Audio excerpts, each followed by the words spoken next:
Hey guys, what's up? This is your girl. I am the Bronze Goddess, and this is Strawberry Letter number 8.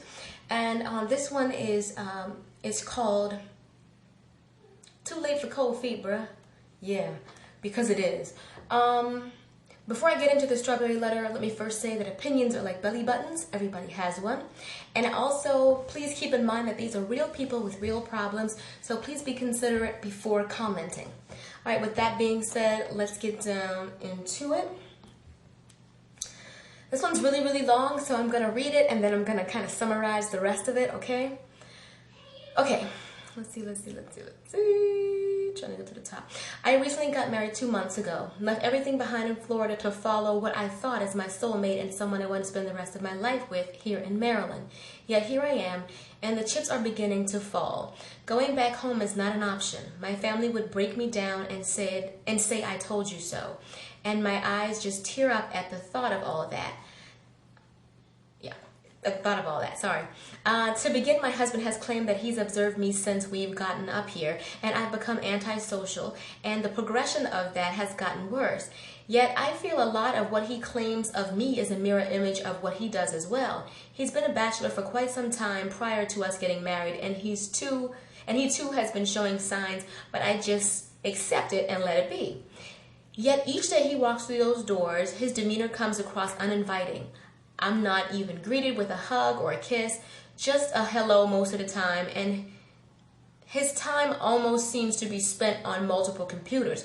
As of lately, we don't even eat dinner much together anymore, and when I offer, he says no, he's good, but goes ahead and makes himself some sort of meal. There's hardly much of a physical contact unless you. Okay, he only approaches her for sex. Out of the last 2 months that I've been here, I've only gotten 2 calls throughout the day. One is when he called to check on the computer, and the other one was regarding a missed call for a job opportunity. Oh man. Let's see. Anyway, I'm just going to go on because the letter's so long, I just kind of want to summarize it. Basically, he calls her a punk because when they argue, rather than argue, she'll just say, you win. And he calls her a punk for that. When she asked him, what do you think I should do? You think I should just leave? Or you think I should stay? And he said, and I quote, that's your decision. You decide. She's basically at a loss. And for the most part, that's where she ends and where I begin. The gist and feel of the letter. You said he was a bachelor before, for several years before you guys got married. He sounds like, and I'm sorry if this hurts your feelings, he sounds like he regrets marrying you. From what you're saying, he barely touches you. He barely talks to you, comes in the door, just says hello. You make dinner. He says he's not hungry and proceeds to make himself some sort of meal. He should have stayed single, okay? That's what he should have done. He doesn't seem like he's making the adjustment to married life, that it's not just him anymore. And he needs to make that adjustment. That's necessary for everyone. You guys know I'm married too. You have to make an adjustment to your new lifestyle. I don't just cook food for me. I cook food for both of us. Because it's 2 now. Well, 3. I got a daughter and everything. But I'm just saying. And I'm so sorry if that hurts your feelings. And then the part that really gets me is when you asked him, should I stay or should I go? He says, that's your decision? Hold on. Sorry about that, guys. Had to turn on chipmunks for the little one. But anyway, the part that really gets me, like I was saying, is the fact that when you asked him what he wanted you to do, should you stay or should you go, that he was like, you decide. Which I'm telling you, first thing I'm going to say is I definitely suggest that you pray. Marriage is a huge commitment, but you both have to want it to work for it to work. You can't love somebody enough to do your share and their share. It has to be you both bringing all you have to the table.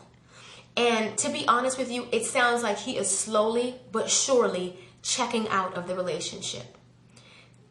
You know, just greeting you with a hello, no hug, no kiss, talking to you less and less, physical contact less and less, calling you weird. I forgot to also mention that she is Caribbean. She's Caribbean. And he's always drawing comparisons to her and American girls and making fun of the fact that she does things differently and was brought up differently from American girls. Bruh, she didn't just become Caribbean. She been Caribbean. Now what's the problem? I'm gonna say this. Alert, alert, alert. Ladies. This is an alert. When every single little thing you do gets on your man's nerves, he is number one, thinking of checking out of the relationship or checked out of the relationship. Every little thing, he knew you were Caribbean when he married you. You didn't change that. Now that's a problem. Now, you know, you doing this is a problem. Every little thing you're doing is getting on his nerves. Which is so unfortunate because people do that sometimes. And I'm going to tell you, this is the truth. People do that sometimes. Men do that sometimes. You moved. You left everything that was familiar to you. You said you lived in Florida. You left your family and your friends and you left your life in Florida. Now he waits till you get to Maryland to act a fool. Why didn't you act the fool back home when you had a support system back in Florida? Sometimes people do that. I know that you say that your family and friends will say, I told you so. If they're your real friends, they won't do that. And if they're your good family members, they won't do that either. Because the difference between other people and family is family supposed to love you unconditionally. You can't screw up enough times for family to turn their back on you. So I say you definitely need to pray about it. But as far as your husband is concerned, I think that the signs are clear. I think the writing is on the wall. He is checking out of that relationship. I think he misses the single life. He should have thoroughly and completely thought about that before he asked you to marry him and before he went on and married you. He should have did all that before he did all this and made this huge commitment and moved you away from everything that you're familiar with. He should have thought about that then. Now he's thinking about it and it's too late. It is too late for cold feet, bruh. And that's what it sounds like he has. And as far as you're concerned, like I said, I suggest that you pray about it. Ask the Lord what he would have you to do. But I'm telling you, simple and completely, there's only one thing. There's only one question you have to ask him that will give you all the answers that you need. If you sit him down and say, I have to ask you one question. Please, just give me a simple yes or no answer. That's all I'm asking. Can you do that? If he says yes, then you ask this one simple question. Do you regret marrying me? And you wait for the answer. If he takes too long, there's your answer. If he's like, no, he should be like, no, of course I don't. Of course I don't regret marrying you.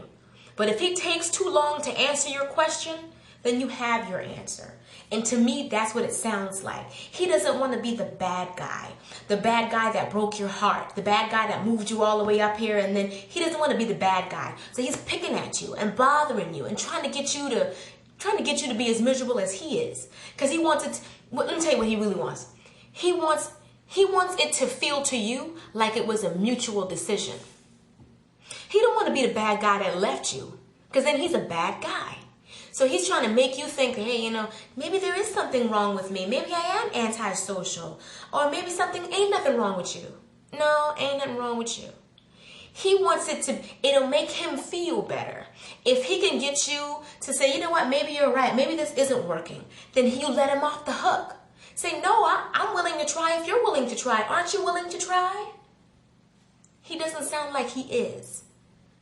So, anyway, like I said, I suggest you pray about it. I suggest you ask him that one question. Make him give you an answer.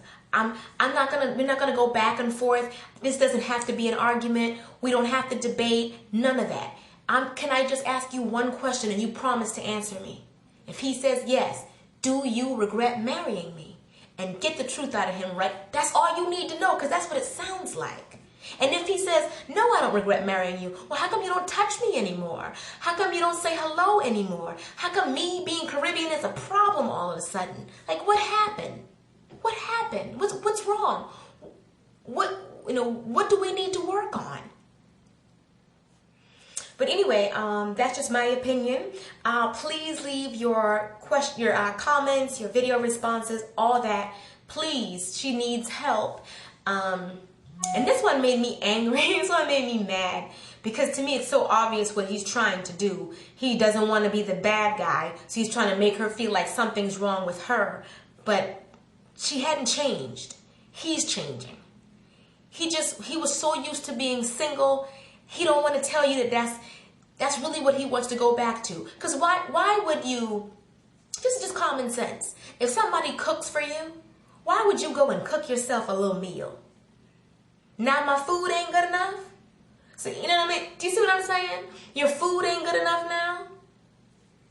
He don't want to touch you anymore? He don't want to talk to you anymore? He said you lived there for 2 months and he's only called you twice. And never even just to say, hey, how you doing? Or, whatever. You're in a new city. He's the only person you know. And he's calling you worry about the computer. And a missed call about a job. Not even to say hello. How you doing?